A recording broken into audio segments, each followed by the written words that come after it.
భారత రాజ్యాంగంలో ఈరోజు భాగాల గురించి తెలియజేయడం జరుగుతుంది. అసలు భారత రాజ్యాంగం అమల్లోకి వచ్చేసరికి 22 భాగాలు ఉన్నాయి. అదనంగా 4 భాగాలు ఏర్పాటు చేశారు. 4 భాగాలు ఏర్పాటు చేసి 7th భాగాన్ని తొలగించడం జరిగింది. ఓవరాల్గా 25 భాగాలు ఉన్నాయి. రాజ్యాంగం అమల్లో వచ్చేసరికి 22 భాగాలు మాత్రమే ఉన్నాయి. అయితే కొత్తగా ఏర్పాటు చేసిన భాగాలు ఏంటంటే 4th A ప్రాథమిక విధులు 4లో 1, 4లో క్యాపిటల్ A ప్రాథమిక విధులను ఏర్పాటు చేయడం జరిగింది. స్వర్ణ్ సింగ్ కమిటీ ప్రతిపాదన ప్రకారం ఈ భాగాన్ని ఏర్పాటు చేయడం జరిగింది. అలాగే 9A 9th A ఇది మున్సిపాలిటీలకు సంబంధించింది, ఇందులో ఏర్పాటు చేశారు. అలాగే 9th B సహకార సంఘాలు ఇందులో ఏర్పాటు చేశారు. అలాగే 14th A ట్రిబ్యునల్స్ గురించి ఇవి ఇందులో ఏర్పాటు చేయడం జరిగింది. ఈ 4 భాగాలు ఏర్పాటు చేశారు. చేసి 7వ భాగాన్ని తొలగించారు. టోటల్గా 25 భాగాలు అయ్యాయి. అయితే ఇప్పుడు ఒక్కొక్క భాగం గురించి మనం క్లియర్గా చూద్దాం. ఫస్ట్ 1వ భాగం వచ్చేసరికి కేంద్రం యొక్క మరియు భూభాగం గురించి తెలియజేస్తుంది. అసలు భూభాగం భారత దేశంలో రాష్ట్రాలు కేంద్రపాలిత ప్రాంతాల గురించి క్లియర్గా తెలియజేసే భాగం ఏంటంటే మొదటి భాగం 1 to 4 ఆర్టికల్స్ ఇందులో క్లియర్గా తెలియజేస్తుంది. రాష్ట్రాలు అంటే ఏంటి, కేంద్రపాలిత ప్రాంతాలు అంటే ఏంటి, అవశిష్ట అంశాలు అంటే ఏంటి, ఇవన్నీ కూడా 1 నుంచి 4 ఆర్టికల్ మధ్యన ఒకవేళ రాష్ట్రాలు ఏమైనా పునర్విభజీకరణ చేస్తే వాటి యొక్క ఏ విధంగా చేయాలి, అలాగే వాటి పేర్లు మార్పు అన్నీ కూడా ఇందులో తెలియజేయడం జరుగుతుంది. ఇది 1 to 4 భూభాగాలు గురించి పూర్తిగా వివరించింది. అలాగే పౌరసత్వం. అసలు పౌరసత్వం అంటే ఏంటంటే ఒక దేశం వాళ్ళ యొక్క సభ్యుడిని అంటే సభ్యుడిని ఆ దేశం యొక్క సీనియర్ సిటిజన్ లేకపోతే 18 years ఒక సర్టెన్ ఏజ్ తర్వాత ఈ సభ్యుడు మా దేశానికి చెందిన వ్యక్తిని గుర్తింపు కార్డు ఇచ్చేదాన్ని పౌరసత్వం అంటారు. ఆ పౌరసత్వాన్ని తెలియజేసేది పార్ట్ నెంబర్ 2 2వ భాగం. అది ఆర్టికల్ నెంబర్ 5 to 11. దీంట్లో పౌరసత్వం ఏ విధంగా పొందుతాము, ఎన్ని విధాలుగా పౌరసత్వాన్ని పొందవచ్చు, ఏ విధంగా పౌరసత్వాన్ని తొలగిస్తారో, అలాగే కోల్పోయే అంశాలు ఇవన్నీ కూడా పౌరసత్వం గురించి తెలియజేస్తుంది. అలాగే NRI విదేశీయులు వాళ్ళ గురించి వాళ్ళ యొక్క నిబంధనలు ఏ విధంగా వర్తిస్తాయి అవన్నీ కూడా పౌరసత్వం గురించి తెలియజేస్తాయి. సిటిజన్షిప్ అంటారు. ఇప్పుడు 3వ భాగం ప్రాథమిక హక్కులు. ప్రాథమిక హక్కులు అంటే ఏంటి, ప్రాథమిక హక్కులు ఎన్ని ఉండేవి, ఒక హక్కును తొలగించి ప్రజెంట్ 7 మాత్రం ఉన్నాయి. అన్నిటి నుంచి 35 ఆర్టికల్ ప్రాథమిక హక్కుల గురించి తెలియజేస్తుంది.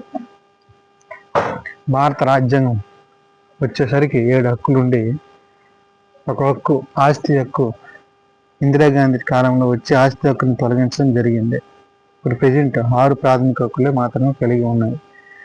ఇది ప్రాథమిక హక్కులకు సంబంధించింది. ఆదేశిక సూత్రాలు భాగం 4 4వ భాగంలో ఆదేశిక సూత్రాలు ఆర్టికల్ 36 to 51 ఆదేశిక సూత్రాలు. ఒక ప్రభుత్వం ఏం చేయాలి ఏం చేయకూడదు క్లియర్గా తెలియజేసేది ఆదేశిక సూత్రాలు.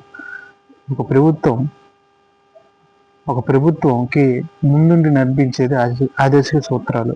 ప్రభుత్వ పథకాలు ఈరోజు ప్రవేశపెట్టినవన్నీ ఆదేశిక సూత్రాల పైన నడుస్తున్నాయి.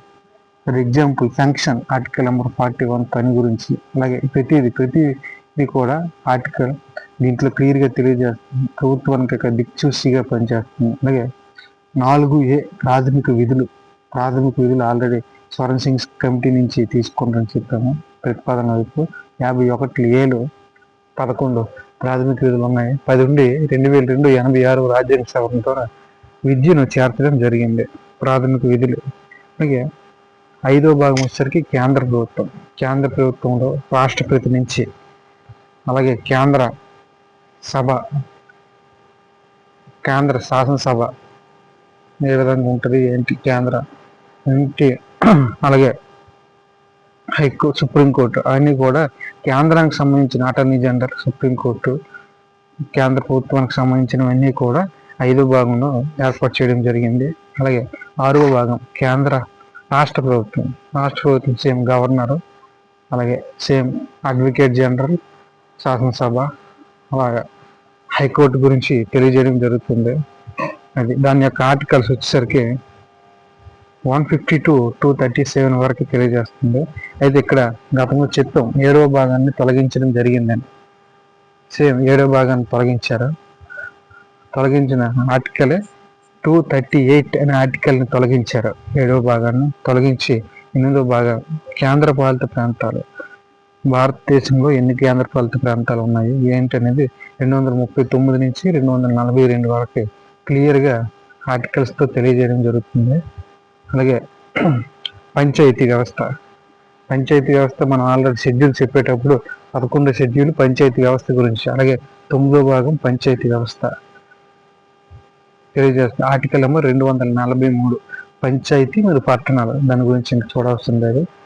పట్టణాల గురించి, మున్సిపాలిటీ గురించి కూడా అంతే. సహకార సంఘాలు 97వ రాజ్యాంగ సవరణ ద్వారా ఏర్పాటు చేయడం జరిగింది సహకార సంఘాలు. అలాగే 10 షెడ్యూలు మరియు ఆదివాసీ ప్రాంతాలు. షెడ్యూల్స్ అంటే ట్రైబల్స్ ఏ విధంగా వాళ్ళ యొక్క జీవన మనుగడ, వాళ్ళ యొక్క రిజర్వేషన్స్ అన్నీ కూడా 10వ భాగం క్లియర్గా తెలియజేస్తుంది. ఆదివాసీ ప్రాంతాలు. అలాగే 11 కేంద్ర రాష్ట్ర సంబంధములు. కేంద్రానికి రాష్ట్రానికి ఏ సంబంధాలు ఉన్నాయి అనేది క్లియర్గా తెలియజేస్తుంది. జిఎస్టీ కానీ లేకపోతే ఇంకేమైనా మరొక పన్నుల విషయంలో కానీ ఇవన్నీ కూడా కేంద్ర రాష్ట్ర సంబంధాలు, వివాదాలు కానీ లేకపోతే మరొకటి కానీ కేంద్ర రాష్ట్ర సంబంధాల గురించి క్లియర్గా తెలియజేస్తుంది. అలాగే 12వ భాగం వచ్చేసరికి ఆర్థిక ఇతర అంశాలు. 264 నుంచి 300 గ్రాంట్లు. కేంద్రం రాష్ట్రానికి గ్రాంట్లు ఇస్తుంది. అలాగే కేంద్రం రాష్ట్రానికి పన్నుల ద్వారా వచ్చే ఆదాయం ఇస్తుంది. కేంద్రం రాష్ట్రాలకి ఎక్సైజ్ డ్యూటీ, స్టాంప్ డ్యూటీ అవన్నీ కూడా 12వ భాగం క్లియర్గా తెలియజేస్తుంది ఆర్థిక అంశాలు. 13వ భాగం అంతర్రాష్ట్రీయ వర్తక విధానాలు. వాణిజ్యం. ఒక రాష్ట్రం నుంచి ఇంకొక రాష్ట్రానికి మ్యానుఫ్యాక్చరింగ్ అయ్యే వస్తువులు వర్తకం ద్వారా వెళ్తూ ఉంటాయి. అది అంతర్రాష్ట్ర వ్యాపారం జరుగుతూ ఉంటుంది.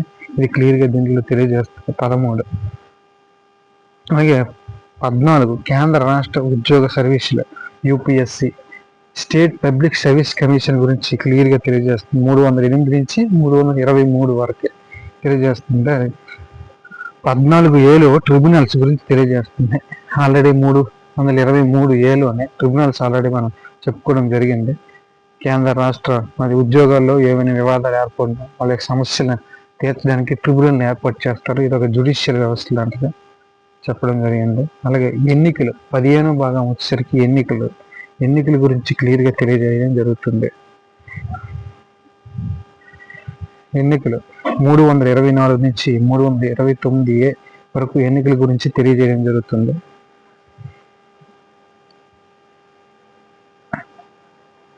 అలాగే 16 కొన్ని వర్గాల వారికి ప్రత్యేక నిబంధనలు, ఎస్సీ, ఎస్టీ, ఓబీసీ, తర్వాత ఆంగ్లో ఇండియన్స్ ప్రత్యేక రక్షణ, మహిళల గురించి దీంట్లో తెలియజేయడం జరుగుతుంది. 16వ భాగం అంటే వాళ్ళ యొక్క రిజర్వేషన్స్, వర్గాలు, ఎస్సీకి, ఎస్టీకి పార్లమెంట్లో అలాగే శాసనసభలో వాళ్ళ యొక్క స్థానాలు ఏ విధంగా ఉన్నాయో, ఎస్సీకి ఎన్ని, ఎస్టీకి ఎన్ని, అలాగే ఆంగ్లో ఇండియన్స్కి ఎన్ని, బీసీకి ఎన్ని క్లియర్గా దీనికి తెలియజేయడం జరుగుతుంది. అలాగే అధికార భాషల గురించి 243 నుంచి 351 వరకు అధికార భాష పరిరక్షణ ఏ విధంగా జరుగుతుంది అనేది ఇందులో క్లియర్గా తెలియజేయడం జరుగుతుంది. 18 అత్యవసర పరిస్థితులు 352, 356, 360.